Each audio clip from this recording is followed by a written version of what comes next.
diferenciales ordinarias, pero en este caso de segundo orden. Y este método de integración hace parte de una gran clase de métodos de integración que se llama métodos simplécticos. Y estos métodos simplécticos tienen una gran ventaja, y es que cuando ustedes vean mecánica analítica, pues van a ver que hay una forma diferente de escribir la mecánica clásica.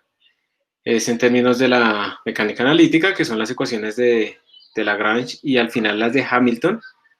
Y las ecuaciones de Hamilton pues generan un espacio de fase y tienen, pues digamos, una formulación diferente a la que ustedes han visto. Y allí aparecen unos operadores de evolución, que simplemente son operadores que nos permiten mover el estado de un sistema en el tiempo, por ejemplo. Y estos operadores de evolución, pues claramente, de acuerdo a lo que vamos a ver muchísimo en estos desplazamientos temporales que hemos tratado de encontrar nosotros anteriormente, de pasar el sistema en el tiempo t al tiempo t más delta t. Entonces, cuando uno formula estos sistemas utilizando sus operadores de evolución, uno preserva cierto volumen en ese espacio de fase, y a esos algoritmos que cumplen esa condición se les llama algoritmos simplécticos, y pues tienen la característica de que, aunque sean algoritmos numéricos aproximados, van a tender siempre a conservar esa energía o ese volumen en el espacio de fase, y por lo tanto son muy útiles para simulaciones donde uno necesite precisamente que eso se conserve. Ustedes ya vieron que ODEINT les otorga uno de esos ya implementado que se llama Velocity Verlet, y vamos a ver otro que se llama Leapfrog. Y como se van a dar cuenta, yo no me voy a meter en la parte analítica, digamos, de deducir que eso es simpléctico, simplemente les voy a mostrar cómo se deduce. Y lo vamos a implementar aplicándolo a el movimiento de una partícula dentro de un campo gravitacional, y si nos alcanza, pues de pronto chocando con una pared, si nos alcanza el tiempo. Entonces vamos a arrancar, y les pido a todos por favor entrar a su Replit o a su máquina virtual, tener eso listo. Les voy a compartir mi pantalla para hacer la introducción del algoritmo que vamos a utilizar el día de hoy.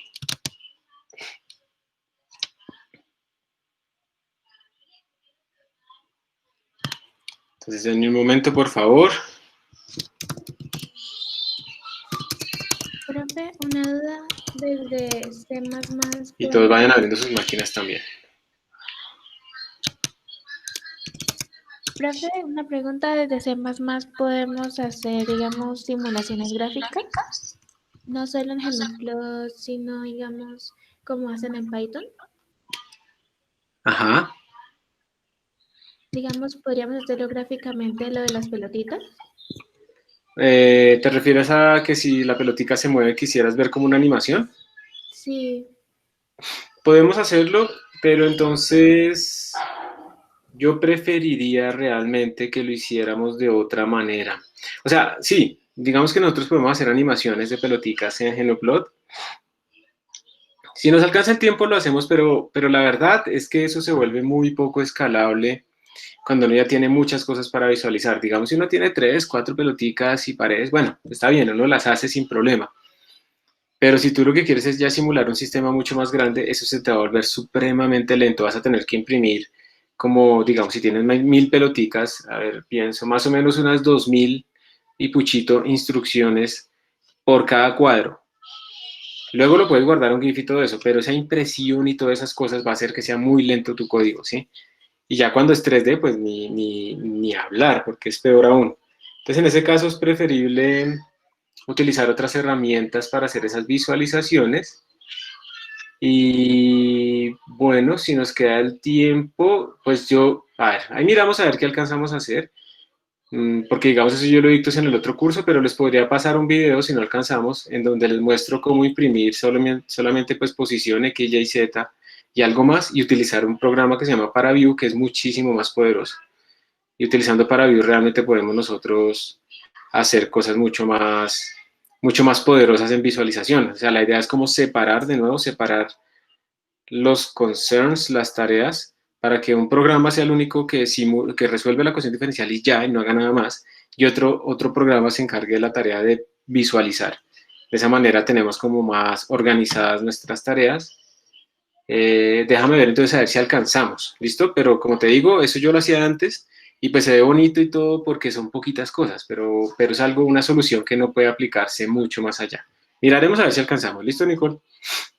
Vale, profe, gracias. Listo, gracias por mirar, por preguntar.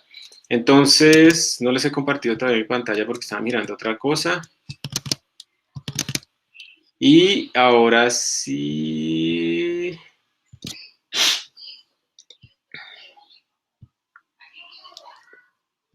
Ahí va.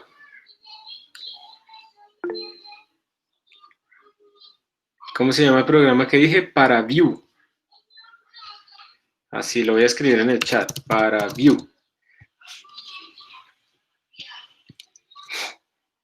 Y ese es otro nivel completamente. O sea, realmente con ParaView se utiliza para visualizar datos gigantescos, terabytes de datos.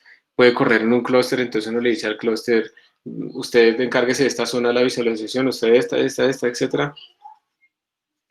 Ese también funcionaría para graficar una cuerda con extremos fijos. Pues, o sea, depende de cómo tú escribas el programa o tu visualización. Yo me imagino que si tú, o sea, él puede visualizar, por ejemplo, sistemas discretizados como los que se utilizan en elementos finitos, ¿sí? Que están triangulizados. Entonces, si tú escribes tu cuerda con meshing, sí, claro, lo puede hacer, o sea, pero depende de ti, o sea, tú tienes que mirar cómo imprimo yo los datos para que ParaView pueda verlo.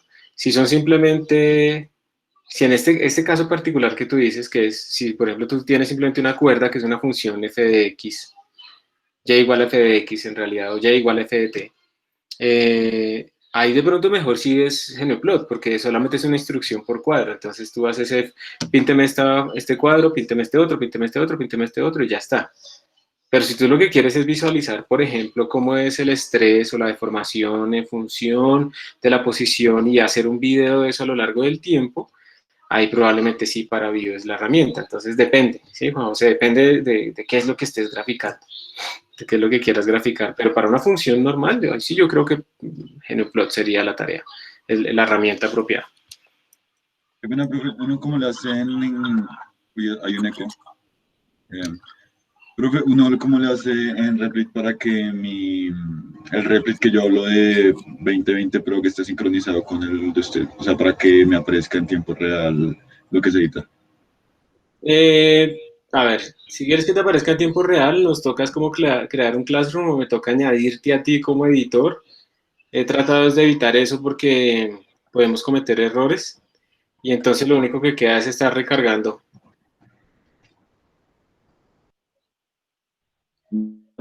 Vale. Ok. Sí, lo único que queda será estar recargando porque si no me tocará añadirte como editor y, y creo que solo puedo añadir como a 2 personas, entonces me tocará estar revocando y dando de nuevo permisos y todo eso, entonces nos tomaría más logística. Entonces yo creo que te toca estar recargando la página. ¿Listo?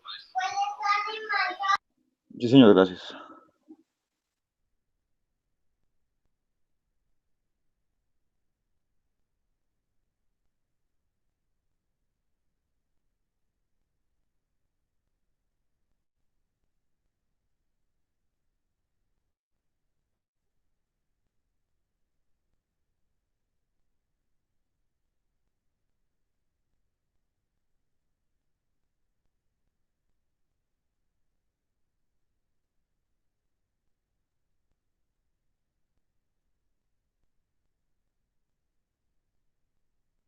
Bueno, entonces, a ver, hay otro mensajito.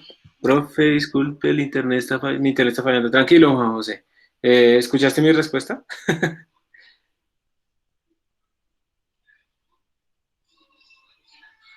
No, ok. Entonces, mira, si lo que tienes es simplemente una función que representa la cuerda, ahí sí me parece más fácil utilizar Genoplot, porque simplemente es una función, f de x y ya. Y eso, pues, por cuadro es muy fácil de hacer.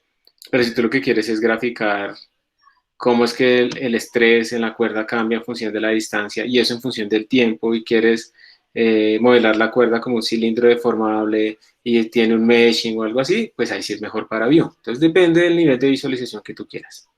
¿Me escuchaste? Listo. Bueno, entonces les voy a presentar, les muestro acá una presentación. Esta presentación, sí, Juan José. ¿Qué pregunta tienes?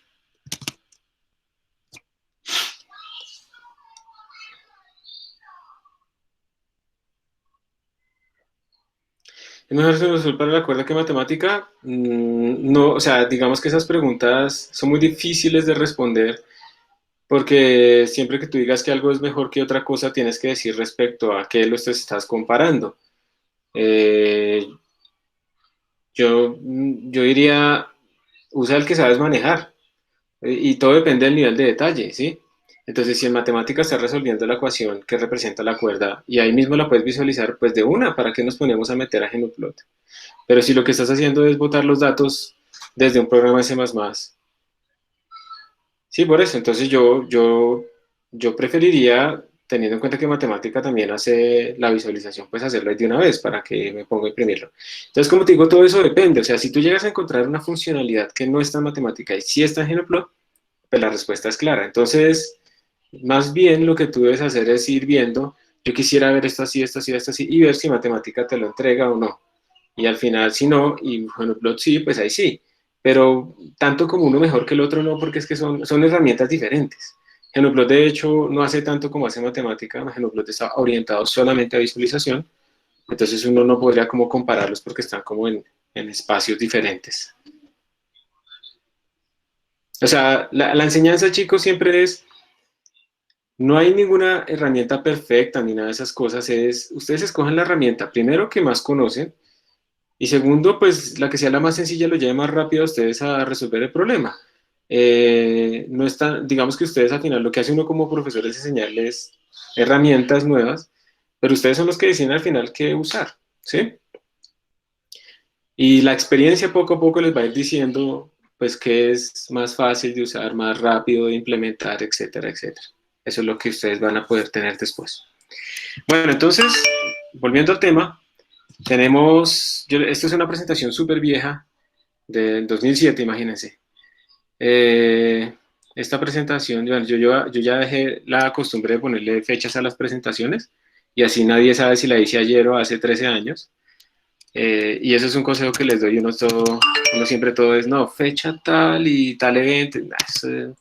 Uno, digamos, les digo el secreto, uno de viejo lo que tiene que aprender es a reciclar mucho, porque no solamente por pereza, es porque no hay tiempo y porque las cosas no cambian demasiado a menos que haya un cambio como de paradigma. O sea, ustedes si en algún momento van a tener que enseñar un curso de mecánica analítica o algo así, o de newtoniana, se van a dar cuenta pues que finalmente tienen que enseñar lo mismo que había hace 200 años, porque finalmente hay que generar un bagaje mínimo para que la gente pueda empezar a inventar cosas nuevas. Entonces, hay muchas cosas que no cambian, entonces es muy importante reciclar para que uno no ande perdiendo el tiempo haciendo lo mismo otra vez, de la misma manera. Entonces, bueno, de todas maneras, no piense que eso simplemente por ser de 2007 es viejo y está mal, y ya, o desactualizado. Es viejo, no está mal y no está desactualizado. Algunas cosas pueden estarlo, pero no todo. Entonces, aquí era para simular sistemas granulares. Esos sistemas granulares son el segundo material más usado por el hombre después del agua. Industrialmente tiene relevancia, digamos, fundamental. Aquí uno lo que hace es tratar en esta aproximación que hacemos los físicos, en este caso es como ver a partir de las interacciones grano por grano, cómo uno puede deducir el comportamiento global de ese sistema.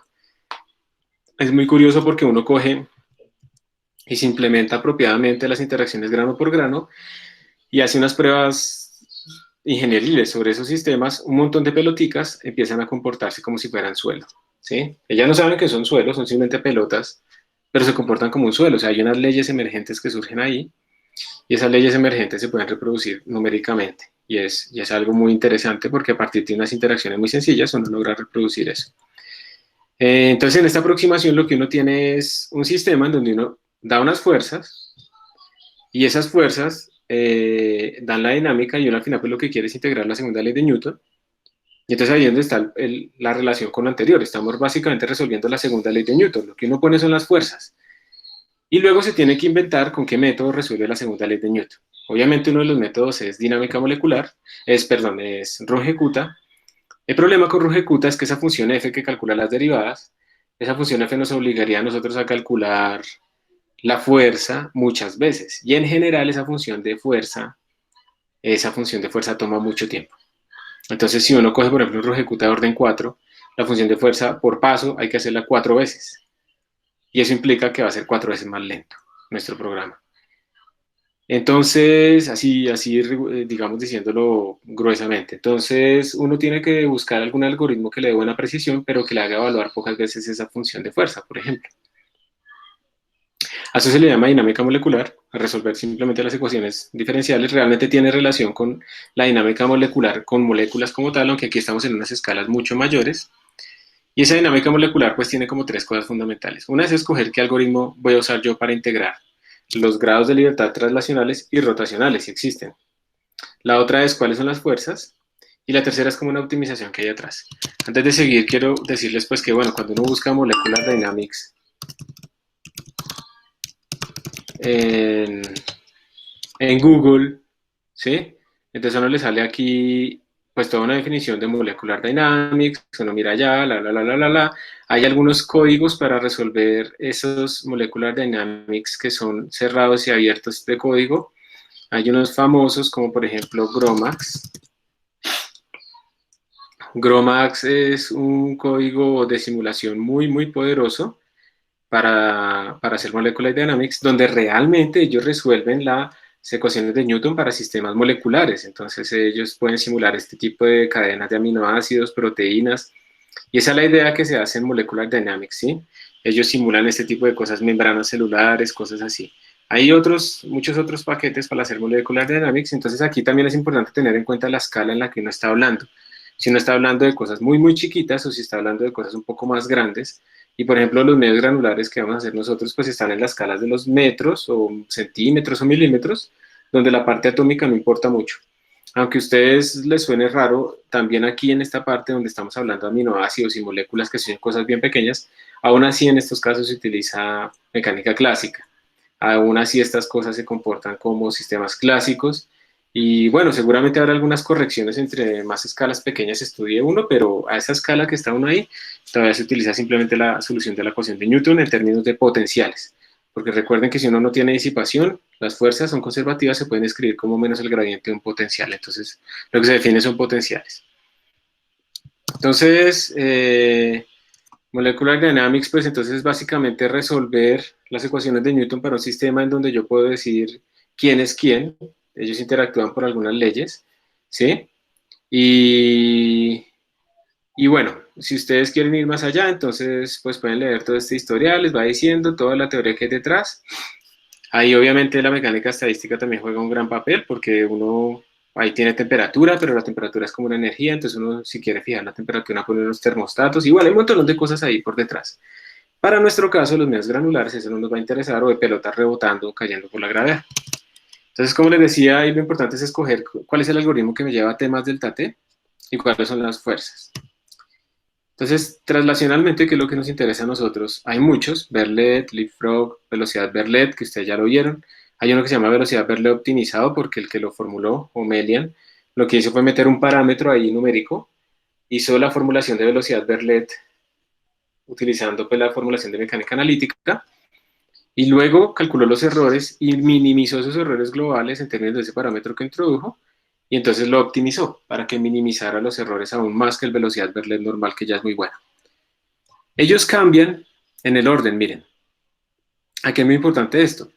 Aquí no nos interesa solamente la posición y ya, la velocidad también es importante. Entonces, por ejemplo, el Verlet original tiene un orden delta T a la 4 o H a la 4 en la posición y delta T al cuadrado en velocidad. Esto lo que quiere decir, recordemos, es que si yo disminuyo el delta T en 10 veces, el error en Verlet, en la posición, disminuye 10.000 veces. Eso es lo que quiere decir. Entonces miren que, por ejemplo, Verlet es delta T a la 4 en la posición, es similar a ROHECUTA, pero es solamente delta T cuadrado en velocidad. Entonces yo gano mucha precisión en posición, pero pierdo en velocidad.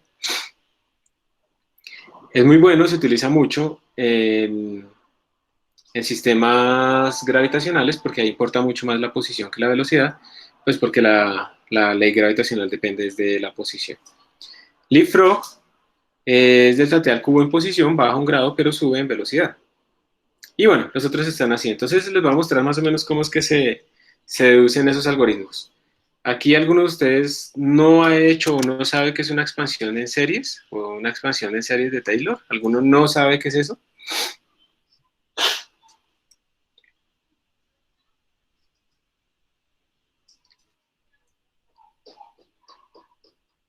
Bueno, aparentemente todos saben muy bien. Entonces, cuando uno hace eso, realmente esos algoritmos se pueden reducir, se pueden demostrar. Es que quiere coger la maleta. Cuando uno quiere deducir esos algoritmos, uno realmente lo puede hacer haciendo expansiones en serie de Taylor. Y entonces, miren lo que estamos haciendo en la ecuación 1, para que vean cómo se hace esto. Estamos expandiendo la posición en un tiempo t más delta t. ¿Sí? Entonces, yo asumo que yo ya estoy en t más delta t y la quiero expandir alrededor del tiempo t. O sea, yo quiero relacionar a t más delta t con t. Obviamente mi parámetro de expansión va a ser delta t. ¿Y por qué lo puedo utilizar como parámetro de expansión? Porque es muy chiquito. Entonces, cuando uno expande una función alrededor de un punto, uno lo que hace pues es escribir cómo se representaría esta función en una serie de potencias en términos de las potencias de ese parámetro de expansión y las derivadas. Y eso es lo que está acá, miren. Entonces, la ecuación 1 les dice R en t más delta t es igual a la posición en t más delta t veces el parámetro de expansión por la primera derivada, que es la velocidad, evaluado en el tiempo t, porque es alrededor de t que estamos expandiendo, más un medio delta t al cuadrado, ¿sí? Esto realmente va como delta t a la n sobre n factorial, entonces un medio delta t al cuadrado, por la segunda derivada, que es la aceleración, más un sexto, que es 3 factorial, por delta t al cubo, por la tercera derivada, que le ponemos aquí el número b, el símbolo b, perdón, y así sucesivamente. Entonces, como los términos de delta t que estoy ignorando en adelante son delta t a la 4, delta t a la 5, etcétera, uno dice que ignora términos de orden delta t a la 4. O sea que esta expansión 1 tiene un orden delta t a la 4, porque es el primer término que uno ignoró, y uno supone que como delta t es pequeño, pues delta t a la 5, delta t a la 6 es mucho más pequeño que delta t a la 4, y además uno supone que las derivadas que siguen ahí están bien comportadas, o sea, tienden a cero. Además, miren que eso está dividido por números factoriales, entonces todo eso tiende muy rápidamente a ceros y todo es normal. Entonces, esa ecuación 1 es clave para que ustedes vean pues cómo hacen una expansión. ¿Alguien tiene alguna duda ahí?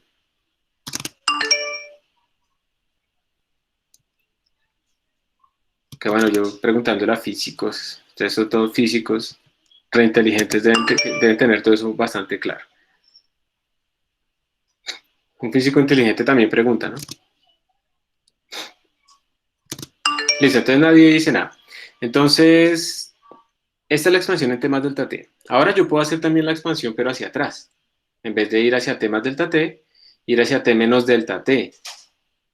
O sea que ahora básicamente mi parámetro de expansión no es más delta t, sino menos delta t. Y lo que hago es reemplazar en vez de más delta t en toda mi expansión 1, ponerle menos delta t. Entonces hay algunas cosas que tienen potencias impares, quedan con negativo. Las potencias pares quedan igual. Impares con negativo, etcétera. Y ahora viene el truco, miren. El truco es que yo quiero de alguna manera poder reescribir R en t más delta t, o sea, el R nuevo, en función del R anterior. Entonces, miren, por ejemplo, miren que si yo sumo la ecuación 1 con la ecuación 2, observen que se va a cancelar el término de la velocidad. ¿Cierto? Si yo lo sumo, se cancela el término de la velocidad. De hecho, se cancelan todos los impares. Y al haber hecho eso, yo puedo despejar R en t más delta t. Entonces, cuando yo la sumo, me quedaría que R en t más delta t es igual a 2 veces R en t. Este pasa a restar. R en t menos delta t pasa a restar. Menos R en t menos delta t. Este se suma. Entonces queda 2 veces por un medio da 1. Delta t al cuadrado por a de t. Más, este se fue, más órdenes de delta t a la 4. Entonces, básicamente, yo aquí acabo de escribir cómo obtener R en el tiempo t más delta t, t en el tiempo siguiente, en términos del tiempo actual y el tiempo anterior. Entonces dice, si usted quiere la posición en el tiempo siguiente es 2 veces la posición en el tiempo actual, menos la posición en el tiempo anterior, más delta t al cuadrado por la aceleración actual, y eso le da un error de delta t a la 4 localmente. Entonces así de sencillo se hace. Y si yo ahora resto la ecuación 1 con la 2, Cuando yo la resto, miren que se me da la posición y se me suma la velocidad. Y entonces si yo despejo de ahí la velocidad, tengo que dividir por un delta t y al final me queda que la velocidad en el tiempo t, pues es RT más delta t menos RT menos delta t sobre 2 delta t. Si ustedes se dan cuenta, esta es la forma de que nosotros calculábamos la derivada cuando le decíamos la derivada central, que cogemos un tiempo adelante y un tiempo atrás. Entonces, un tiempo adelante menos un tiempo atrás sobre el tamaño que las diferencia, y eso es una aproximación de la derivada que tiene un error de delta t al cuadrado. Entonces, observen que de esta manera hemos deducido lo que nos interesa. O sea, en este caso de la Molecular Dynamics nos interesa la posición y la velocidad, y ahí están. Entonces, calcule R de esta manera, calcule la velocidad de esta manera, pero los órdenes de aproximación son diferentes. Eso es lo que hace el algoritmo de Verlet. Y es lo que uno hace en estos casos. Realmente es como jugar un poco con esas expansiones. Entonces el algoritmo de Verlet se debe implementar de esta manera, ¿sí? Uno tiene que calcular la nueva posición. Y les hago una pregunta. ¿Será que yo puedo primero calcular la ecuación 6 y luego la 5? ¿Será que es lo mismo que calcular primero la 5 y luego la 6? ¿Qué creen ustedes? No, porque la velocidad habría cambiado. Muy bien, eso es una cosa, la velocidad habría cambiado, y además mira que en la velocidad tú necesitas R en t más delta t, entonces tú no lo tienes todavía, es obligatorio para poder tener la velocidad, es obligatorio haber calculado primero R en t más delta t, o sea que hay una dependencia, yo no puedo simplemente invertir esto, el orden, yo tengo que primero calcular la 5 para tener R en t más delta t, y luego sí calculo la 6. Hay otra cosa importante acá, y es, observen que la posición y la velocidad están desfasados. Los dos no están en el mismo tiempo. Si ven que la posición está en el tiempo siguiente, pero la velocidad está en el tiempo actual, entonces hay un desfase entre las dos. Pero si delta t es chiquito, pues ese desfase no es muy importante. Pero si yo necesito que estén al mismo tiempo, pues esto hay que tenerlo en cuenta. Otra cosa importante. ¿Qué pasará cuando yo quiero hacer el primer paso de tiempo? O sea, imagínense ustedes que tienen un sistema y el sistema está en el tiempo t igual 0. ¿Qué condiciones normalmente dan ustedes en el tiempo t igual 0 sobre un sistema de esos? Velocidad cero. Profe, una pregunta. Posición y velocidad. Ajá, posición y velocidad iniciales. O sea, tenemos R en 0 y V en 0. Dígame, señor. Ahí en la de la velocidad uno no puede reemplazar t por t más delta t en la ecuación. Si tú lo reemplazas, te quedaría que V en t más delta t es igual a R en t más 2 delta t. Ah, bueno, sí, no. Sí, Entonces pues. se te corrió otra vez. Entonces eso siempre va a pasar. ¿Listo? Ajá, ok, Pero sí, sí lo puedes hacer, pero entonces tiene sus consecuencias. claro. Entonces, así como dice Juan José, ¿fue? Sí, Juan José, hay que siempre, en estas ecuaciones normalmente lo que uno tiene es posición y velocidad iniciales, eso es verdad. Y cuando uno tiene posición y velocidad iniciales, entonces lo que uno está diciendo es que uno tiene R en 0 y V en 0. Eso es lo que estamos diciendo. Y eso es verdad. Tenemos R en 0 y V en 0, listo. Entonces yo les pregunto a ustedes, miren la ecuación 5, por ejemplo. Y piensen ustedes que van a hacer el primer paso de tiempo, o sea, t vale 0, y ahora quieren calcular R en 0 más delta t. ¿Lo pueden hacer solamente con las condiciones iniciales? Miren a ver, o sea, reemplacen t por 0. Y miren a ver qué les exige la ecuación 5 tener. Sí, no. Hay que suponer ambas posiciones, ¿no? Exacto, o sea, si nosotros en la ecuación 5 reemplazamos t por 0, para hacer el primer paso, o sea, hacer la primera iteración a 0 más delta t, tendríamos que tener 2 por r de 0. Perfecto, esa la tenemos porque nosotros tenemos la posición inicial.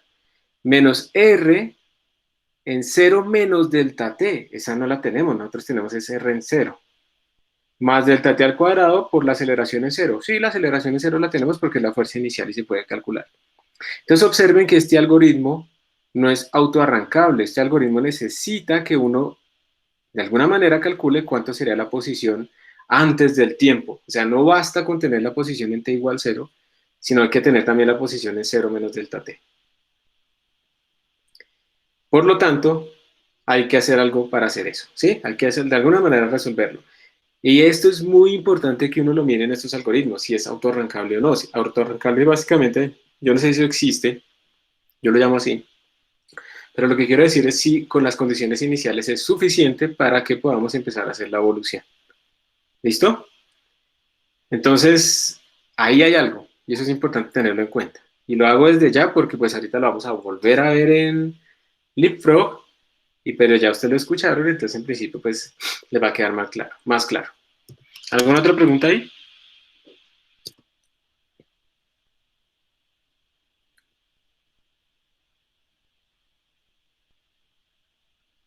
Sí, Listo. señor. Sí, señor. Es que en los métodos pues veíamos un error, o sea, creo que era la 4, ¿no? Pero pues yo había leído y eso es como un error local. Entonces, Ajá. ¿uno cómo haría para calcular, digamos, el error global? Porque creo que también hay como las dos clases de error. Sí, mira, normalmente uno, esos algoritmos, depende del algoritmo. Si el algoritmo es como independiente entre sus pasos y uno puede demostrar que el error se acumula paso a paso, entonces después de hacer n pasos, uno tiene que el error global es n veces multiplicado por la discretización. ¿Listo? Eso es lo que uno tiene. Como ese n normalmente es como el tamaño total del tiempo que uno evolucionó, dividido entre la precisión que uno utilizó, si no hay una relación entre el número de pasos que yo hago, la precisión y el tiempo total, ¿cierto? Entonces, cuando yo cojo y multiplico por el número de pasos totales, mi error local, que digamos sea delta t a la 4, ese número de pasos totales es como el tiempo total sobre delta t. Entonces, al final, ese error global es como delta t a la 4 sobre delta t, o sea, delta t al cubo. Entonces, cuando los errores se suman simplemente paso a paso, no se multiplican entre ellos y aumentan, que hay algoritmos en los que sucede eso. Cuando los errores simplemente van aumentando, o sea, se van sumando paso a paso, entonces uno puede suponer que si el error local es delta t a la 4, entonces el error global es delta t al cubo. Pero depende del algoritmo, ¿ok? Ok, gracias. Y si uno no lo puede demostrar, entonces uno hace una simulación. Entonces uno va mirando con ese algoritmo que implementó, para un delta t, ¿cuánto fue el error? Para un delta t más chiquito, ¿cuánto fue el error? ¿Cuánto fue el error para otro delta t más chiquito? Hace la gráfica y estudia pues el comportamiento asintótico de ese error. Profe, delta t al cubo en una escala macroscópica no es demasiado poquito. Pues eso cree uno, pero es que uno lo que necesita es que el delta t sea grande, porque es que resulta que cuando uno quiere simular sistemas bien complejos con unas fuerzas bien difíciles, esos delta t terminan siendo, digamos, si yo necesito resolver, a ver, pensémoslo así, una pelota muy dura que va a rebotar contra el suelo. Lo que se demora esa colisión es básicamente, digamos, dependiendo de la dureza del material, podemos pensar que son 100 milisegundos. Eso quiere decir que el delta t debe ser del orden de 1 milisegundo. Y si ahora yo tengo, no sé, 200 de esas pelotas y van a interactuar entre ellas y quiero simular, no sé, 20 minutos de esa evolución para ver si se estabiliza con una temperatura o algo, voy a quitar la gravedad y las voy a poner a rebotar entre ellas, y mido la gravedad simplemente con el promedio de la energía cinética, voy a tener que hacer millones y millones y millones de pasos, bueno, no millones y millones y millones, voy a tener que hacer varios millones de pasos de tiempo para que cada colisión quede bien resuelta y para poder simular todo ese tiempo que yo necesito de estabilización. Entonces, como yo lo que necesito es realmente poder simular ese tiempo, porque yo sé que se estabiliza después de 20 segundos, digamos, yo lo que quisiera es tener un delta t lo más grande posible. Y ahí entonces es muy importante que el orden del algoritmo sea lo mayor posible. Porque yo tengo un algoritmo delta t a la 1 o a la 2, implicaría que yo necesito un delta t muy chiquito para poder tener buena precisión y por lo tanto se me va a demorar demasiado. Entonces delta t al cubo no es porque vayamos a poner delta t como tal de 10 a la menos 6. Esos números son muy complicados y van a depender. Hay algunos problemas en medios granulares donde el delta t tiene que ser 10 a la menos 6, 10 a la menos 7 en segundos.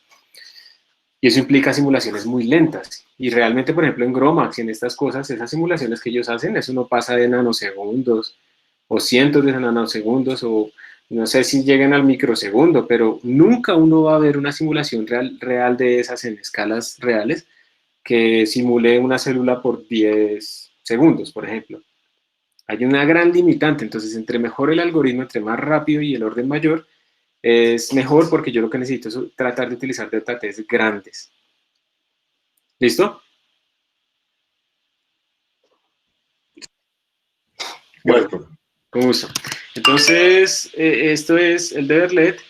Entonces, quiero que ustedes piensen un momentico cómo harían para decirle a Verlet, no mentiras, eso no, vamos a hacerlo con LeapFrog más bien. Entonces con LeapFrog lo que uno tiene es esto, de nuevo, tengo R de T más delta T y lo voy a expandir pero de otra manera. Estos son como saltitos de la rana. Entonces lo voy a expandir en pasos intermedios de delta T. Entonces R en T más delta T lo puedo reescribir como R en T más delta T medios, más delta T medios, ¿sí o no? Y ahora lo que voy a hacer es expandirlo alrededor de T más delta T medios. No lo voy a expandir alrededor de T, sino de T un poquitico corrido, con parámetro de expansión delta T medios. Entonces eso me da la ecuación 7, donde todo el mundo está evaluado en delta T medios. Ahora hago lo mismo, pero para R en T. R en T se puede escribir como T más delta T medios menos delta T medios. Y de nuevo expando alrededor de delta T medios, pero con parámetro de expansión menos delta T medios, esa es la ecuación 8. Y vuelvo a hacer el mismo truco, sumar y restar.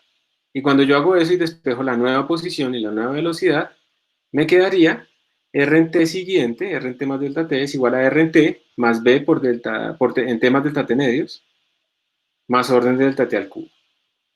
Y B siguiente, B en T más delta T medios, es igual al B anterior, pero observen que el B anterior está en menos delta T medios, no centrado, más delta T por A de T. Las ecuaciones 9 y 10 son el método de LeapFrog. Lo que yo les quiero pedir en este momento que ustedes hagan en un cuadernito, hay un error en esas ecuaciones, entonces que lo encuentren, ¿sí? O sea, traten de ver, ustedes obtengan R de T más delta T y obtengan B de T más delta T medios, y encuentren el error que tengo ahí en esa ecuación, 9 o 10, y me digan a quién debo calcular primero, si primero la 10 o primero la 9. Para eso les doy 5 minuticos.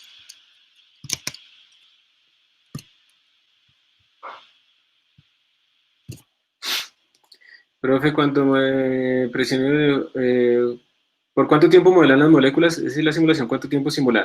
O sea, depende del número de moléculas, Juan José, depende de la cantidad de detalle que quieres, de los potenciales, depende de muchas cosas, pero esas simulaciones pueden demorarse fácilmente y depende de la máquina. Entonces, esa gente corre en clústeres, y en un clúster se les puede demorar. Digamos que lo que importa es como el número de horas totales de cálculo. Si yo corro en un clúster muy chiquito que tiene solo 2 núcleos y se me demora un segundo, realmente se demoró fue 2 segundos, porque asumimos que utilizó los 2 núcleos completamente.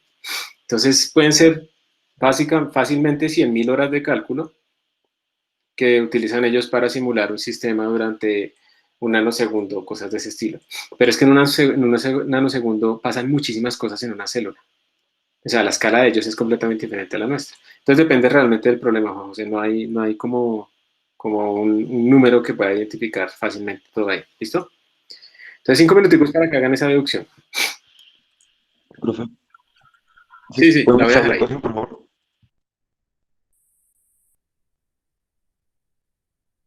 La 9 se No, obtuvo entonces de restarlas, ¿cierto? Al restarlas, se obtuvo la 9, sí, perfecto. Entonces el error de la 9 es que falta que la velocidad la multipliquemos por delta t. Ese es el error. Entonces está dimensionalmente incorrecta, faltaba multiplicar por delta t, que viene de restar 7 y 8, 7 menos 8, y despejamos de ahí la velocidad. Bueno, listo. La 10 ¿de dónde sale? La derivada central, ¿no? Déjame ver si no se puede sacar de acá. Pues no lo veo. Es que no hay ninguna velocidad en términos delta t, entonces creo que no. No, no hay hacia atrás, sí. Sí, la 10, a ver, la 10 tocaría jugar con la expansión hacia atrás. Tal vez no está acá. Entonces más bien se puede ver que la 10 es la derivada central, exactamente. Y listo. Entonces ahí tenemos nuestros dos elementos. Y la pregunta también, ¿cuál calculo primero, la 9 o la 10? ¿La 10? La 10, profe. La 10, ¿por qué? Por el Porque BDT más DT. Exacto, porque el 9 necesita a b de t más delta t medios. Y esa es la 10. Entonces primero debo hacer la 10 para poder esa nueva velocidad meterla en la 9. Ese es el algoritmo que vamos a hacer hoy entonces. ¿Listo? el algoritmo de Leapfrog, para resolver una partícula que está cayendo. Pero yo lo que quiero que ustedes vean es que yo solamente, para pasar a temas del tate, aquí también están desfasados, pero bueno, para pasar a temas del tate, miren que la aceleración, que es la fuerza sobre la masa, solo la calculo una vez. Entonces pasé 4 veces con RUGECUTA a una vez acá. Entonces por esa razón estos algoritmos también tienen una ventaja computacional importante. Entonces vamos a empezar ahora sí a hacer nuestro programa. Vamos a ver Replit cómo se porta hoy, que la clase pasada estuvo bastante inestable, ¿no? Entonces voy a ver si no hice nada nuevo acá.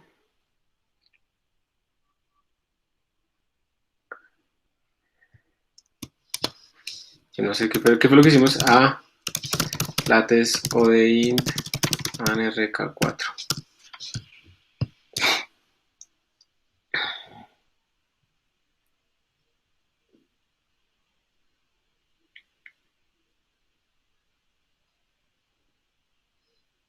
Listo. Y yo voy a trabajar localmente no, puedo probar aquí en una máquina virtual. Estoy probando la máquina virtual, hacerla de nuevo, automáticamente, entonces voy a probarla hoy, esta versioncita que hice anoche. Entonces voy a clonar ese repositorio.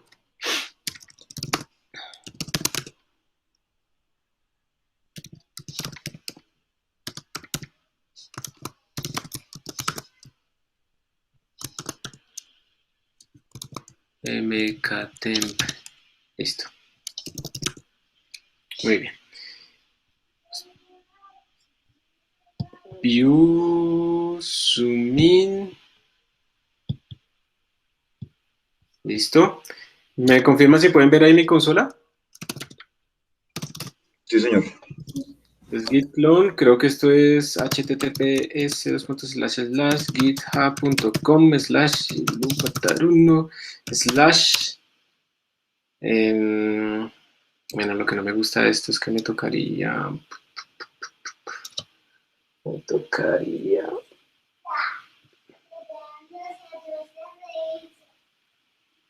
copiar las contraseñas, sí.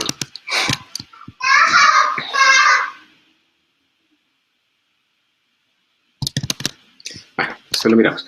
Y luego atar uno, y esto se llama, ¿cómo es que se llama? 2020 menos 1 menos trabajo.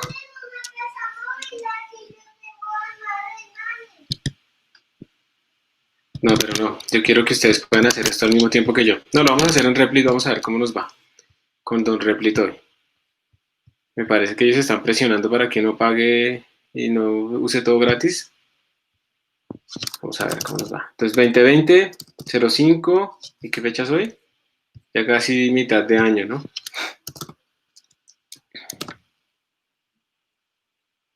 Ojalá llegue rápido diciembre, no porque se acabe el año, sino porque para ese tiempo pues empezarán las vacunas por fin a existir. 2020, 09, 09, no sé qué. Molecular Dynamics. Y adentro de esto vamos a crear uno que se llama md-b1.cpp. Entonces, lo de siempre, include iostream int main void.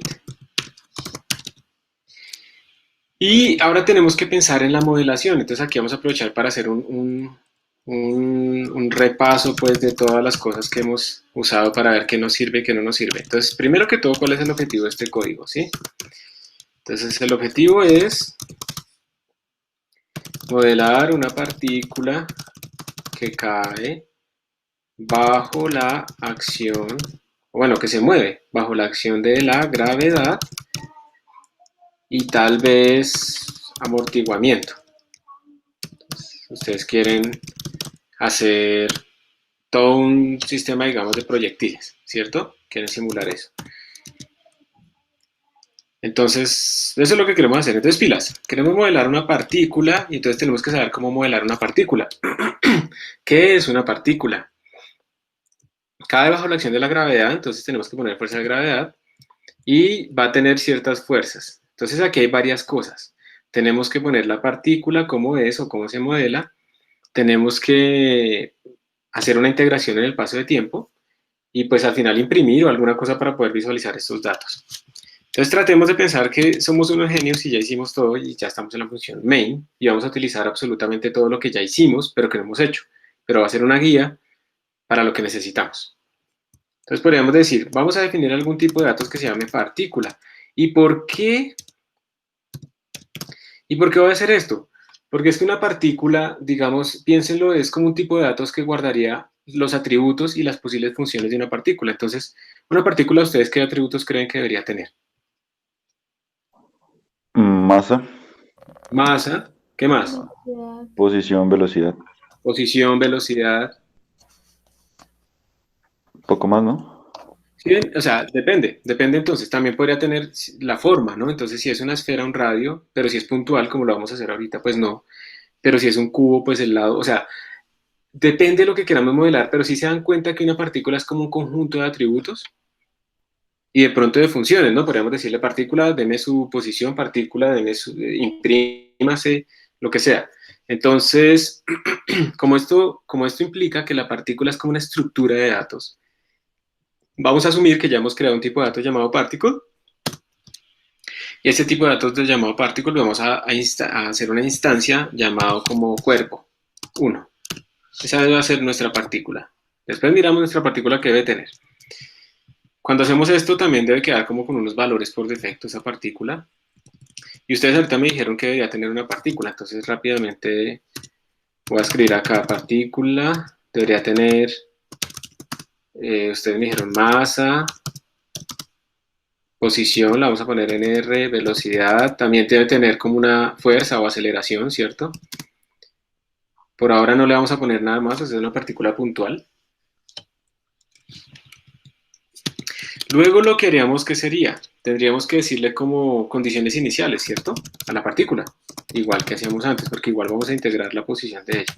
Entonces hay alguna cosa en donde initial condition no solamente le va a decir dónde está la posición inicial, la velocidad inicial, la fuerza, sino también la masa. Y si ya son muchas partículas, uno puede distribuir la masa aleatoriamente, siguiendo una distribución apropiada, etcétera, etcétera. Entonces tiene que haber alguna función llamada así, que me ponga, me establezca como las condiciones de mi problema. A esto se le llama como el preprocessing. Es cuando uno prepara el sistema. Pero fíjense que en el preprocessing yo necesito como la fuerza inicial.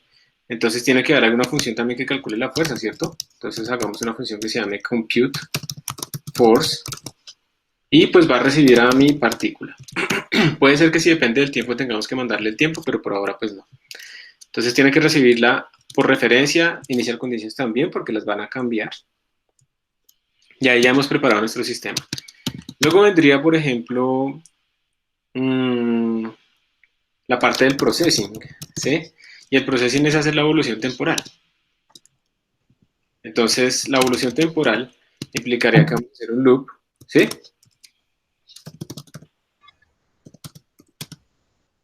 ¿Alguien dijo algo?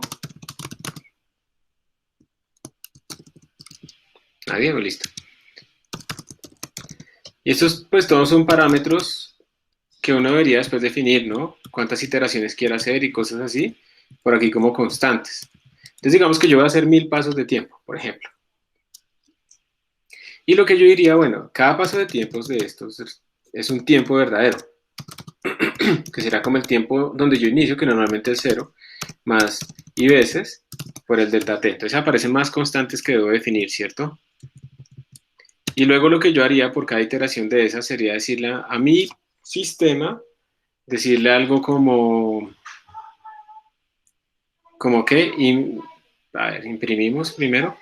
No, yo le podría decir a él, haga un paso de tiempo, time step, que es como una integración, y él recibiría pues el tiempo en el que estamos, probablemente necesita también el dt. De hecho, yo creo que necesita más bien es el dt. Y debería recibir pues a mi partícula, o al arreglo de partículas que yo haya creado. Entonces yo creo que lo que necesita por ahora es esto, ¿no? ¿Cuánto vale el dt y la partícula? Esa es la que me va a pasar de tiempo t a tiempo t más delta t. Y ese time step entonces es el que va a implementar leapfrog, overled o el que sea. Y después de haber hecho eso, yo imagino que tendría que, como las partículas se movieron, como cambió la posición y la velocidad, yo debería volver a calcular la fuerza para que en el siguiente paso esté disponible la fuerza en ese momento. Entonces tengo que hacer esto, calcular la fuerza. Y después de esto, por cada paso de tiempo, pues yo de pronto debería imprimir, ¿sí o no? Entonces de pronto tener una función que imprima, no sé, las coordenadas o alguna cosa. De pronto también requiere el tiempo, ¿sí o no? Y ya está. A veces uno trata de evitar que se imprima mucho, entonces uno podría decir if el contador módulo 10 es igual a 0, y esto quiere decir que estamos imprimiendo cada 10 pasos. Entonces no imprimimos siempre, sino cada 10 pasos, o aquí sería cada 100 pasos. ¿Ok? Esto a veces se hace para evitar imprimir demasiado. Pero ahora lo vamos a dejar, vamos a dejarlo cada paso. Porque recuerden que imprimir a la pantalla es lento. Y pues con esto ya hemos terminado. Ese será nuestro código. Y miren que eso es más o menos lo que yo hago con ustedes cuando les diseño un examen, ¿no? Yo pienso que es lo que necesitamos hacer y luego hay que empezar a implementar esas funciones. Entonces empecemos a implementar todo lo que necesitamos. Primero tenemos que crear un tipo de datos que nos modele la partícula. Entonces la vamos a llamar una estructura, partícula, que es con una clase también. Y esa estructura, recordemos que la sintaxis de las estructuras o de las clases es esto, abrimos y cerramos corchete y terminamos con punto y coma. Y decimos por dentro cuáles son sus atributos. Entonces, si quieren, por una estructura todo es público. O sea, todo el mundo puede acceder a sus partes internas. Eso es lo que quiere decir. Uno a veces puede cambiar esas cosas también. Entonces, double más. Y uno quisiera que esto empezara, yo no sé si esto se puede hacer así. En 0. Podríamos tener Rx, Ry y Rz porque hasta ahora no hemos creado una clase que maneje vectores. Entonces voy a separarlo un poquito. O si quieren, podríamos definir que esto es un arreglo de 3. ¿Les parece? Más bien. Esto sería para la posición. Y estos valores que yo le estoy colocando a iniciales simplemente es para darles unos valores por defecto de construcción a mi cuerpo. Cada vez que yo creo un cuerpo del tipo de datos particle, todos estos valores van a tener valores 0. Pues eso es una forma estándar y buena de inicializarlo. Uno no debe dejarlo simplemente con la basura de memoria que haya por ahí, sino inicializar las cosas apropiadamente. Listo. Entonces ya tenemos esto es lo único que vamos a hacer con la partícula y ahora será definir estas funciones. Entonces tenemos, por ejemplo, initial conditions. Pues eso no me va a retornar nada por ahora. Vamos a hacer lo más sencillo posible.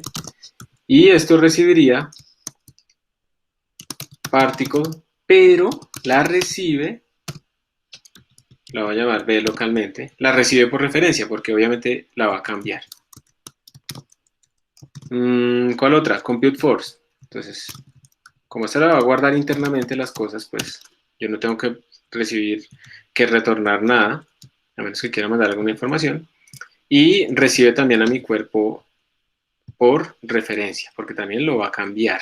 Entonces no es referencia constante. Otro que se llama time step.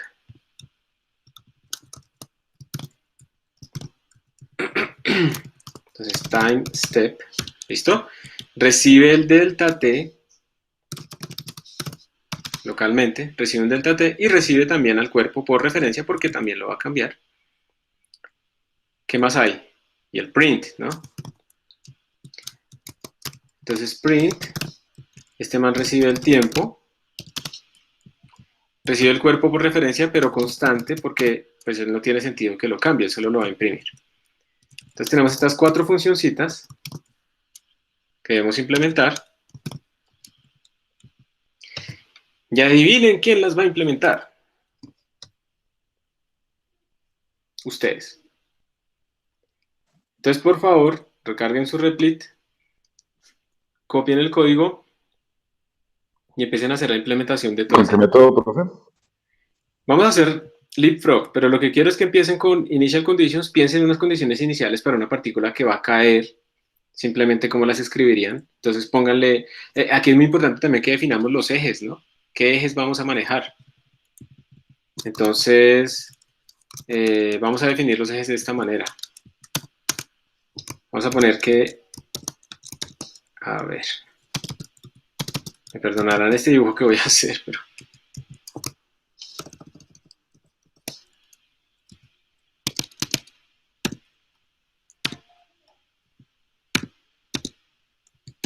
¿Qué tal?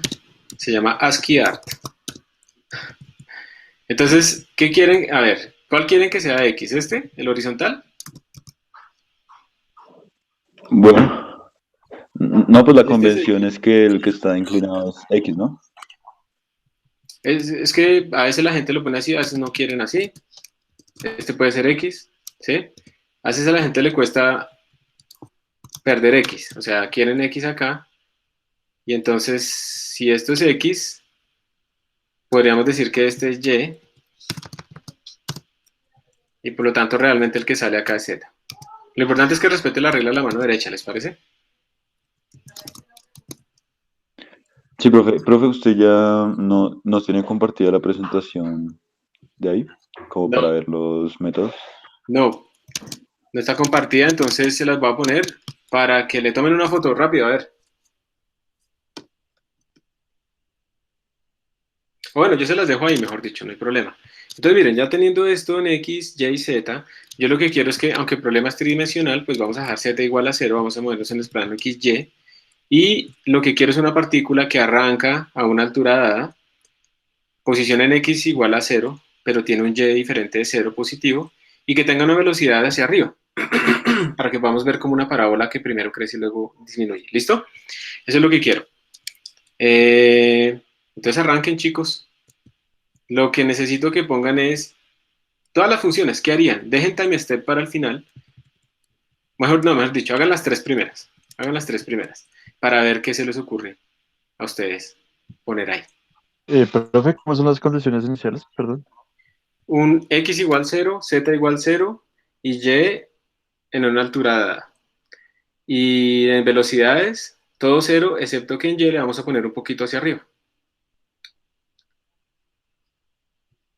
Entonces arranquen, chicos, a implementar eso. Nos vemos en más o menos 10 minutos.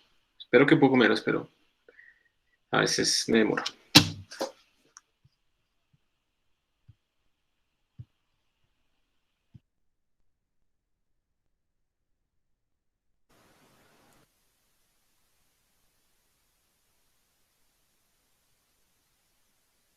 Oigan, ¿uno puede sumar arrays como si estuviera sumando vectores? Elemento a elemento. O como así. O sea que si tú puedes sumar un Si uno puede elemento de escribir la un, sintaxis. de un O elemento sea, de si un yo puedo vector. escribir algo como... O sea, que si yo puedo escribir como R más delta T por B. Sí. Pero si escribes R solo, no. Tiene que ser un Ah, ok. elemento. O sea, creo que en C++ no se puede. Ok. Ok. Debe haber alguna función, pero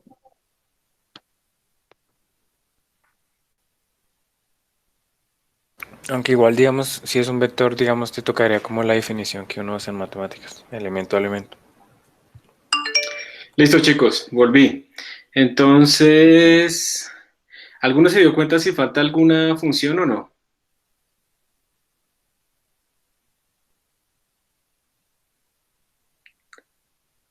Ahí nos falta una función, ya vamos a ver cuál es. Entonces empecemos, bueno, con initial conditions. Habíamos dicho que pues todo ya vale 0. Entonces solamente vamos a poner lo que no vale 0. Entonces la forma sería particle, punto, y queremos es que su posición en Y sea diferente de 0, eso sería R1. Igual, y le vamos a poner, ahí el valor pues, que ustedes pusieron puede ser completamente diferente. Yo le voy a poner, no sé, 10.4. Punto 7. Bueno, ¿no es B? Le pondría B. O sea, en lugar de particle, poner b.r. Es body, ¿no? Body 1. Sí, tienes toda la razón. B, B. muchas gracias. Y a B también le voy a cambiar la velocidad en el eje Y, le voy a poner un valor 0.9, positivo, para que salga hacia arriba. Y no más, el resto vale 0. También, ojo, nos toca también la masa darle un valor, ¿no? porque si no, la masa con cero, pues no nos van a dar aceleraciones infinitas. Profe, una pregunta. ¿Sí? ¿Puedes subir donde declaraste la estructura de datos? Ajá. Profe, en este caso, nuestra masa es constante, ¿cierto? ¿En este caso qué? Nuestra masa es constante. No, está inicializada en cero, pero nosotros le podemos poner Ah, cualquier bueno, valor. profe, pero una pregunta. Digamos que en caso de que yo tenga un sistema con masa constante, yo podría poner en la estructura de clases cons. Ajá. Sí, ¿Sí se señor. puede? Ah, Sí, ok. señor. Entonces, bueno, aquí tenemos las condiciones iniciales. Ahora vamos a hacer el cálculo de fuerza. Y entonces, cuando esto recibe, lo primero y más importante cuando uno va a calcular la fuerza es borrar las fuerzas anteriores, porque recordemos que esto lo estamos haciendo cada paso de tiempo. Entonces, uno tiene que primero resetear las fuerzas, ¿listo? Entonces tendríamos que decirle b punto, voy a hacer un for int i,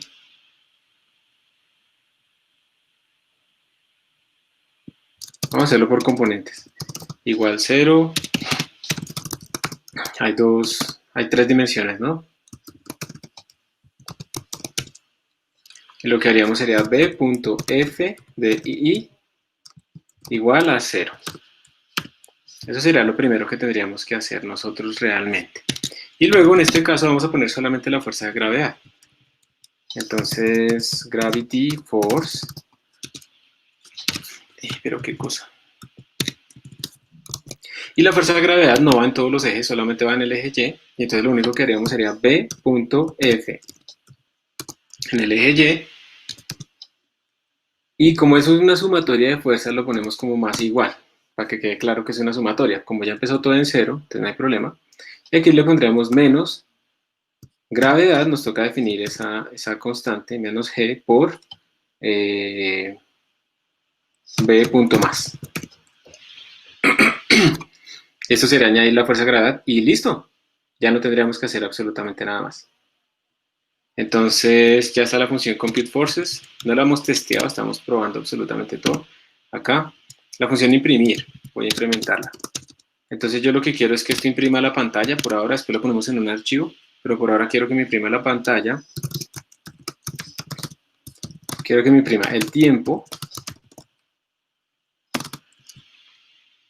Quiero que me imprima la posición en el eje X, Y, Z. Entonces sería b.r en X.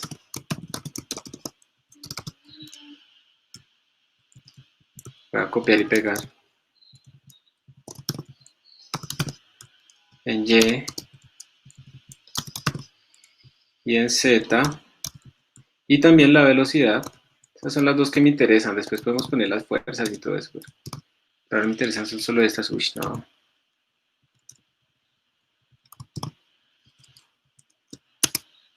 Profe, Y creo que aquí es que tendremos es velocidad. R de 2, no R de Z. R de Z, sí, tienes razón. Gracias, R2, tin, tin, listo. Y al final de todas estas impresiones, simplemente imprimiríamos una nueva línea. Esto sería lo que tendríamos acá. Y finalmente viene nuestra función timestep, que es la clave de todo. Y aquí es donde vamos a implementar el leapfrog. Entonces miremos, ¿qué es lo que dice leapfrog? Yo no me acuerdo ya. Leapfrog dice, recordemos que primero hay que calcular la velocidad en el tiempo, la ecuación 10, ¿cierto? Porque para la posición necesitamos la velocidad actualizada. Entonces, la ecuación 10 dice, la nueva velocidad es igual a la vieja velocidad, entonces escribámoslo, b punto, b, voy a escribirlo solamente en el eje X por ahora. La nueva velocidad en el eje X es igual a la vieja velocidad en el eje X, o sea, la que tiene actualmente, dice más aceleración por tiempo. Entonces, más la aceleración b punto f de 0 por dt sobre b punto más. Esa es la aceleración. Esto es lo que dice la ecuación 10, ¿sí o no? La nueva velocidad es igual a la vieja velocidad más delta t por aceleración. Eso es, no tenemos que hacer absolutamente nada más. Y se lo vamos a aplicar a todas las dimensiones. Listo. Y aquí le pongo II, aquí le pongo II, aquí le pongo Profe, el I no debería ser menor a 3. 0, 1, 2, tiene que ser, sí señor, gracias. Pongámosle menor o igual, bueno, ya, démoslo así, menor que 3, listo. Muy bien. Esto es actualizar las velocidades, o sea, hacer la ecuación 10. Y ahora tenemos que hacer la ecuación 9. La ecuación 9, voy a volver a copiar todo esto. La ecuación 9 es actualizar las posiciones. Y las posiciones dice la nueva posición, entonces, nueva posición va a ser igual a la posición actual, más delta t por velocidad nueva. Entonces sería más delta t por la velocidad actual, que ya fue actualizada. ¿Sí? Entonces miren que aquí estamos actualizando la velocidad, acá estamos actualizando la velocidad, entonces acá en esta parte estamos utilizando la velocidad actualizada. Por eso primero es muy importante para respetar esas ecuaciones, hacer primero la 10 y luego la 9, ¿sí? Que eso es lo que está aquí. Primero la 10 y la 9, ya en resumen. Y pues con esto ya hemos hecho leapfrog, pero yo les pregunto de nuevo, ¿no falta algo?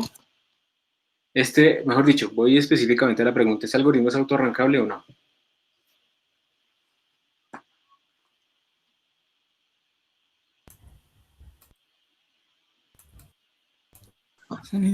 Si se tienen las tiempos. condiciones...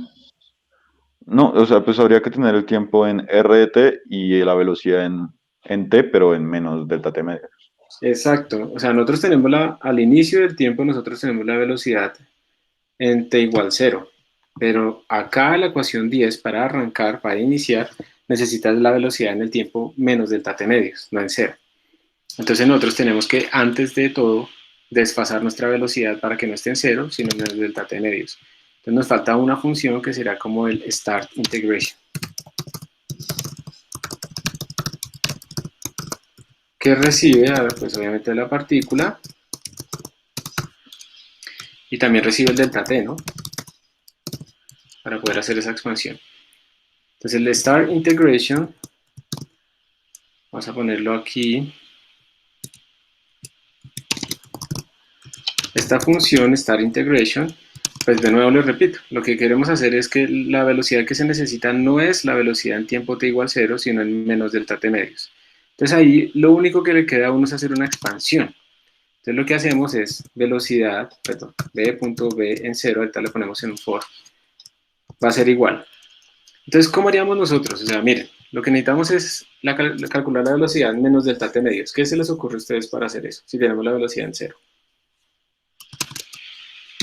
O sea, queremos b en 0 menos dt sobre 2. Eso es lo que queremos. Entonces uno puede hacer una expansión alrededor del 0, que es la que uno sí tiene. Entonces b en 0 menos dt sobre 2 por aceleración en 0. Esta es una expansión que quedaría más órdenes de delta t al cuadrado, ¿cierto? Porque es lo primero que estoy dañando. Entonces fíjense que yo estoy metiendo aquí un error al hacer esta expansión de delta t al cuadrado, que aparentemente se tiraría este delta t al cubo, pero no es tan cierto porque es que este delta t al cuadrado va a afectar al error global, que también es de orden delta t al cuadrado. Entonces con esta expansión pues yo ya podría calcular mi velocidad en menos delta t medios en términos de las condiciones iniciales. Entonces aquí simplemente yo tendría que escribir la velocidad desfasada, la voy a desfasar, será igual a la que tengo, menos delta t por b.f en 0 sobre 2. Y ahora pues lo tengo que volver, es un bucle. Entonces pilas de nuevo porque se les había olvidado revisar lo del autoarranque. Y esto es muy importante. Entonces acá en mi función main, antes de empezar a hacer integraciones y cualquier cosa de estas, acá yo tengo que hacer Start Integration. Le mando el cuerpo, le mando el DT. Qué pena, profe, creo que se le olvidó dividir por la masa en Start Integration. Probablemente. Sí, señor, porque es la aceleración, no la fuerza, ¿sí o no? Listo. Entonces, ya con esto, ahora sí tenemos nuestra velocidad en el tiempo desfasado. Entonces, miremos otra vez la función main. La función main, otra vez declaramos un cuerpo de nuestro tipo partícula. Hacemos la preparación del sistema, pidiendo condiciones iniciales, calculando la fuerza para que tengamos. Esto nos da posición y velocidad, pero nos falta la fuerza, entonces esto nos da la fuerza. Entonces ya tenemos posición, velocidad y fuerza iniciales. Iniciamos la integración haciendo el desfase que se necesite. Y ahora sí empezamos pues a integrar. Y vamos a ver si este monstruo que hicimos de casi 100 líneas compila sin ningún problema. 2020-05-29. Ok.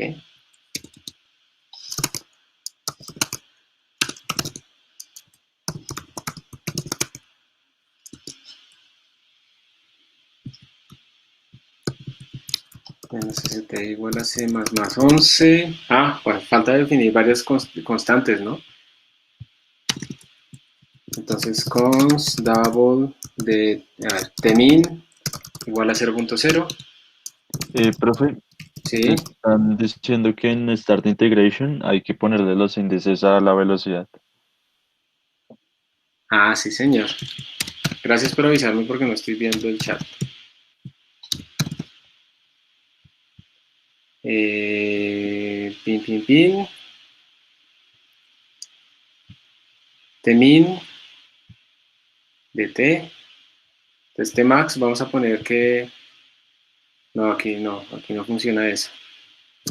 Nosotros estamos definiendo el número de pasos de tiempo, ¿cierto?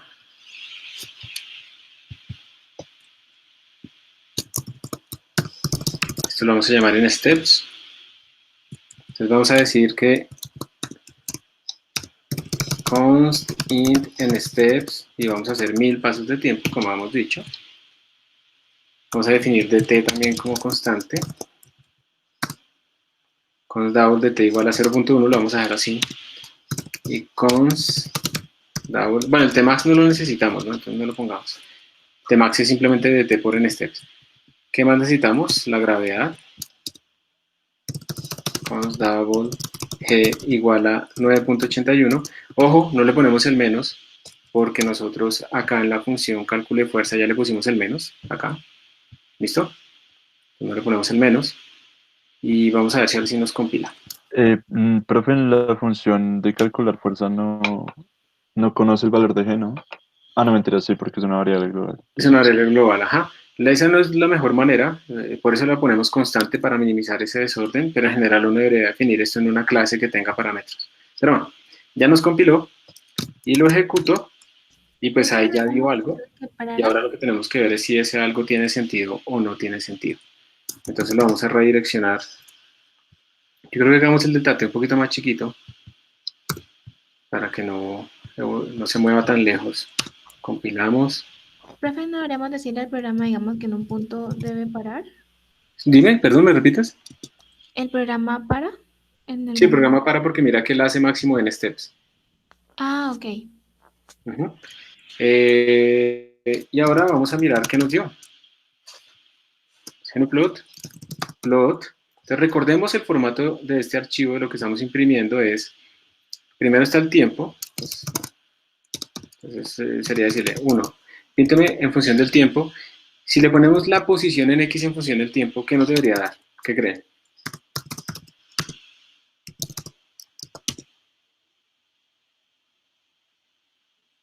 ¿X cambió? No, profe. No, entonces nos tiene que dar Solo Y. una horizontal, ¿sí? Entonces ahí nos da una horizontal, no cambia, X es constante, pues bueno, al menos eso está funcionando. Ahora vamos a mirar Y. ¿Qué tal? ¿Sí parece una parábola o no? Sí, señor. Y miren, vamos a hacer un zoom acá, en la parte inicial, para ver si sí sube. Y está difícil, ¿no? Pero sí se ve que sube. Sube muy poquito, pero sube. Entonces, si queremos ver esto más dramático, podríamos ponerle más bien una condición inicial en donde la velocidad inicial sea más grande. Vamos a ponerle 3.9. Eso es grandísimo. 4 metros por segundo. Y antes de salirnos, yo quiero pintar la velocidad en el eje Y. Entonces tenemos 1, 2, 3, 4, 5, sería la 6. Entonces, la 6, eso debe ser una línea recta porque esto es aceleración uniforme. Y ahí está nuestra línea recta. La velocidad en el eje Y arranca por encima de 0, esa es la condición inicial que nosotros le pusimos, miren. Y va disminuyendo uniformemente, pues bajo el campo de acción gravitacional. De hecho, ustedes pueden hacer unos ajustes sobre estas curvas para ver qué tan bueno está todo. Entonces, les voy a enseñar inmediatamente cómo hacer un fit en GnuPlot. Ustedes definen la función, digamos A por X más B por X más C. Y le voy a decir fit f de x y datos.txt usando estas columnas vía los parámetros a, b, c. De esta manera, está haciendo un ajuste de esta función sobre estos parámetros. Observen que aquí ya me botó los parámetros y miren que me está diciendo que el parámetro a vale menos 4.905 con este error súper chiquito. El parámetro b vale 0.81, digamos, con este error, y el parámetro c vale 10.70. Y si ustedes se fijan en las condiciones iniciales, el C tiene que ser la posición inicial en el eje Y, y ahí está, con un error obviamente, pero muy pequeño. La velocidad inicial en el eje Y, yo la cambié, ¿no? Era 0.9, aquí nos dio 0.80, es aproximada, no es exactamente igual. Y el que va con el tiempo al cuadrado es menos g medios. La solución teórica es que es menos g medios, o sea, menos 9.81 sobre 2, que aquí está pues nuestro valor de menos g medios. Entonces está dando bastante bien este programa. Y ahora yo puedo pintar las dos cosas.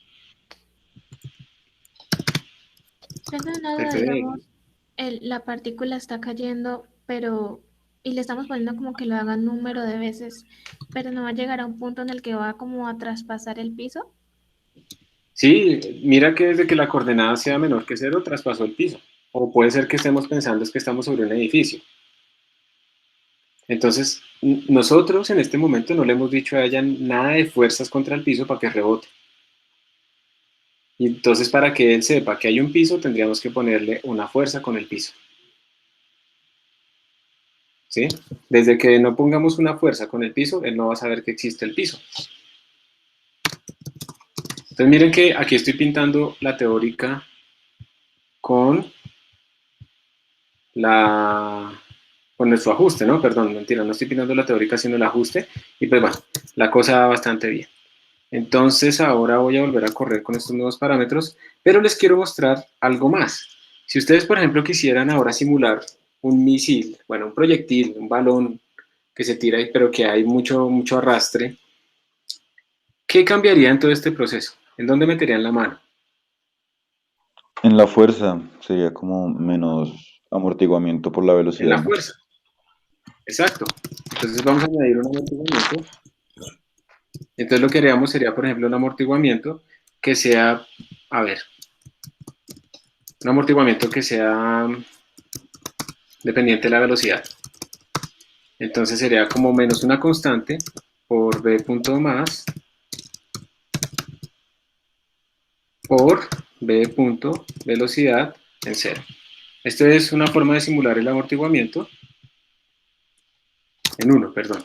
Pero pues este amortiguamiento debería existir en todas las dimensiones con el viento, o sea, no tiene sentido que, digamos, solamente tenga fricción hacia arriba y hacia abajo, pero no hacia los lados, ¿cierto? Entonces esto debería ser dentro de un for que maneje todos los índices.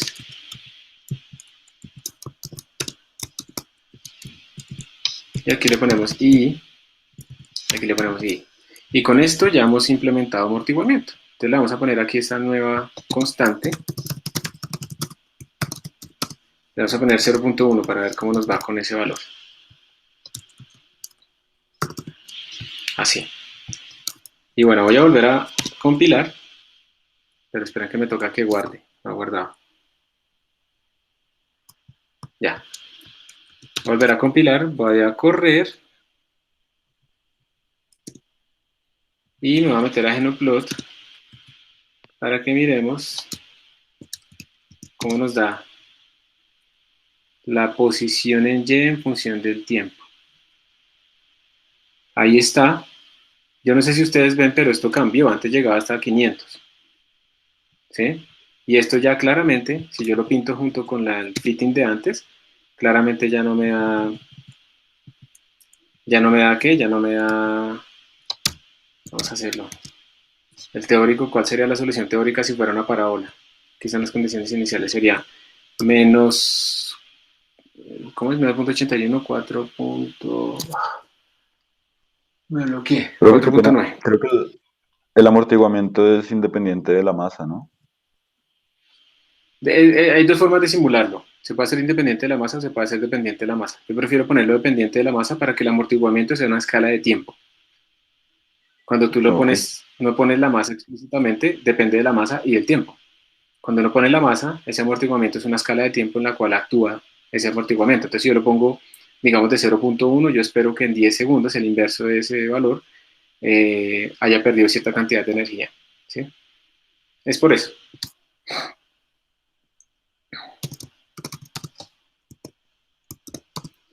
Más 3.9 por X más 10.7. Ahí estoy pintando la parábola teórica que sería esa verde, y estoy pintando los datos morados que son los numéricos con amortiguamiento, ¿sí? Entonces se le está perdiendo energía, no se está acelerando tan rápido, en el mismo tiempo está llegando, digamos, no está disminuyendo lo suficiente su altura. Entonces, digamos que así de fácil es poner ese tipo de interacciones en nuestros sistemas, ¿ok? Y por último, pues ustedes quieren ver el rebote, ¿sí o no? Quieren ver rebotar ese man. Entonces, ¿dónde meto la mano para que rebote? Habría que poner un if en la posición, ¿no? Si la posición igual 0, pues como cambiar la velocidad en Y o algo. Entonces, esa condición que me dijeron, if, vamos a hacerla, if b.r de 0, de Y, perdón, ¿no? Es menor o igual a 0, ¿cierto? Si el centro de masa de esta partícula chiquita se cruza el suelo, entonces uno podría decirle b.r de 0, punto velocidad de 0, por igual a menos 1, o sea, la invierto, ¿sí o no? Como se supone, perdón, en Y, estoy escribiendo todo mal. Entonces, si la posición en Y es negativa, yo cambio su velocidad para que se vuelva positiva. Esa es una forma de hacerlo, ¿les parece que la probamos a ver cómo nos da? Sí, sí. Ya les digo cuál es el problema con esa forma.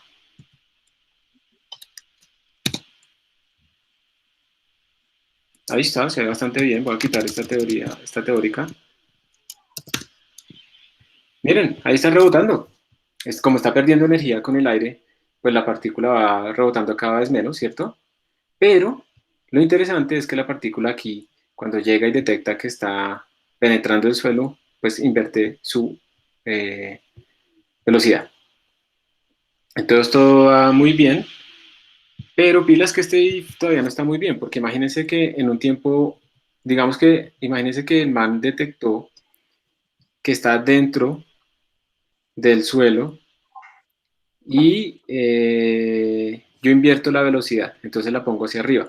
Pero ¿qué tal que en el siguiente paso él siga estando dentro del suelo? O sea, esto siga siendo cierto porque el detalle es muy chiquito. ¿Qué va a pasar con esta if?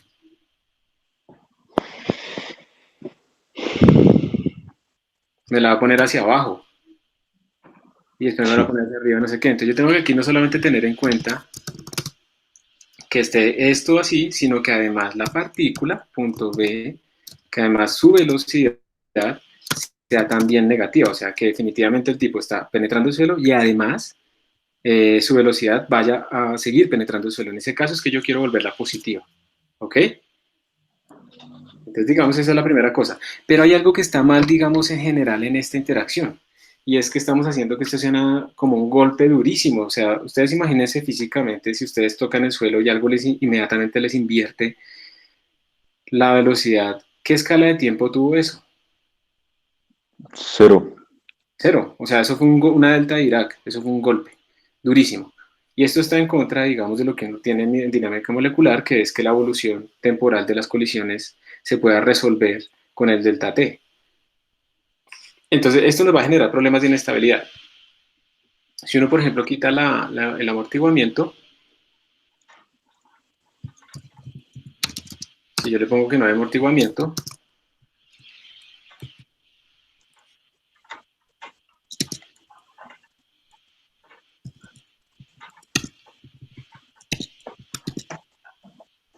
¿sí? Entonces uno espera que los rebotes lleguen casi siempre a la misma altura y por lo tanto uno lo que espera es que, pues obviamente esto debería conservar la energía, pero mírenlo acá, directamente ahí se ve, ¿la está conservando o no la está conservando? No. Entonces ahí hay un problema. Lo primero es que uno debería disminuir el delta T, ¿sí? Y con eso va viendo si se le conserva o no se le conserva la energía, bueno, etcétera. Eso es lo que uno puede hacer. Pero realmente hay un problema en esa dinámica y ahí es cuando uno tiene que pensar es cómo implementar mejor esa fuerza. Entonces, esto está bien, es una buena aproximación la primera, pero no es la mejor. Entonces, en este caso lo que uno tiene que hacer es pensar cómo modelaría yo suavemente ese choque y una forma es pensar que eso es un resorte.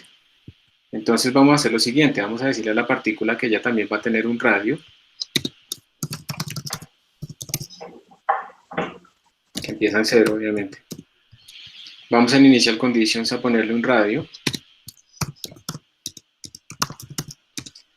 Vamos a decir que va a ser el radio, no sé, 0. Ese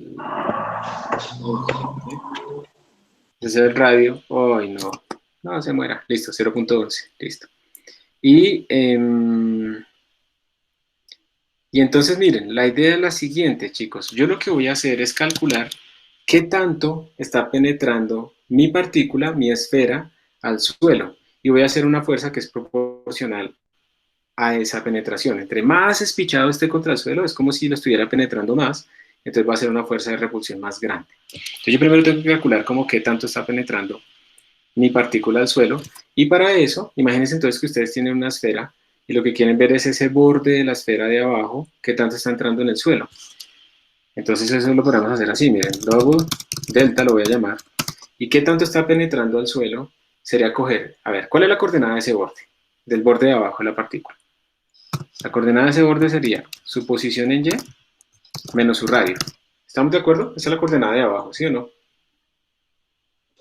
Sí, profe. Y si a eso yo le resto la posición del suelo, que en principio pues es en 0, eso me va a dar un valor que me va a decir si estoy interpenetrando o no, ¿sí?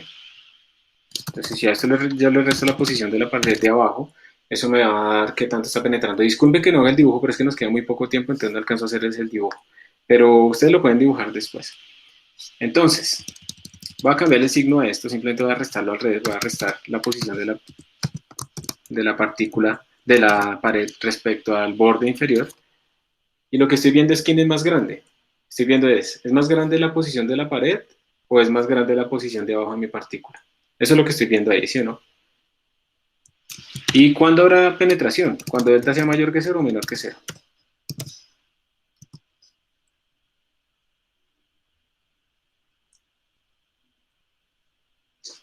¿Hay penetración cuando quién es más grande? ¿La posición de la pared o la posición del borde de abajo de mi partícula? Cuando delta sea mayor que 0. Cuando delta sea mayor que 0, exacto, porque la pared está encima del borde inferior de mi partícula. Muy bien. Entonces, solamente cuando esto ocurra, entonces ahora lo voy a dejar así para que ustedes vean y entiendan qué significa esto. Voy a poner una fuerza de repulsión hacia arriba. Entonces le diría B.F en dirección Y, le voy a sumar una fuerza que la voy a poner como una constante de resorte por delta. ¿Sí? Solamente en ese caso de penetración va a aparecer una interacción. Profe, ¿no debería tener B punto de radio? Sí, claro. Sí, señor. Entonces miren que solo en este caso yo le añado una fuerza hacia arriba de repulsión. Y esto, como se vuelve una fuerza que yo calculo que es suavemente creciente con delta, pues entonces vuelve a entrar dentro de las fuerzas suaves de dinámica molecular. Pero me toca definir un K.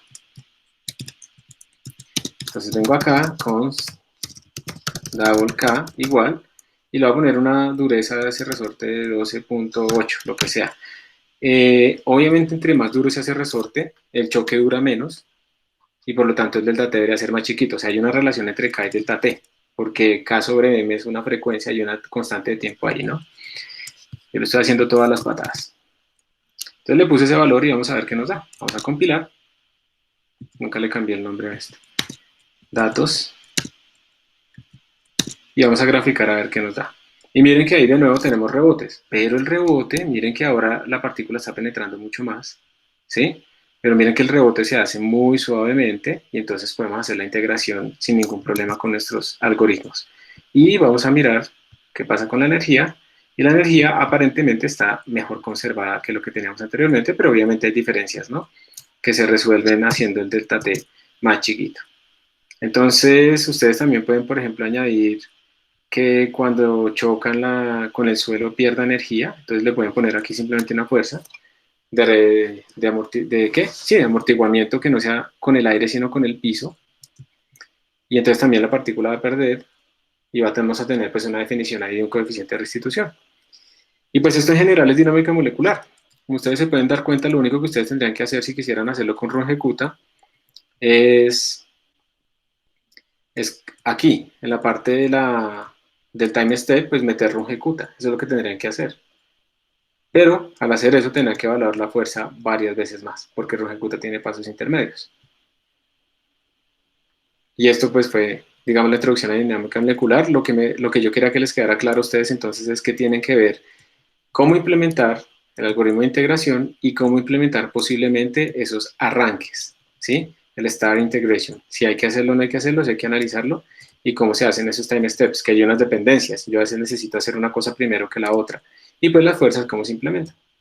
Entonces con esto terminamos la clase del día de hoy. Voy a mirar el chat rápido porque creo que ignoré un montón, pero pues que me dijeron. Falta G, más velocidad en la fuerza, sí. En el DAP no incluye la masa, listo, perfecto. Sí, incluí la masa por lo que les dije, para que el delta T, para que el amortiguamiento sea una escala de tiempo. Y bueno chicos, entonces así terminamos hoy.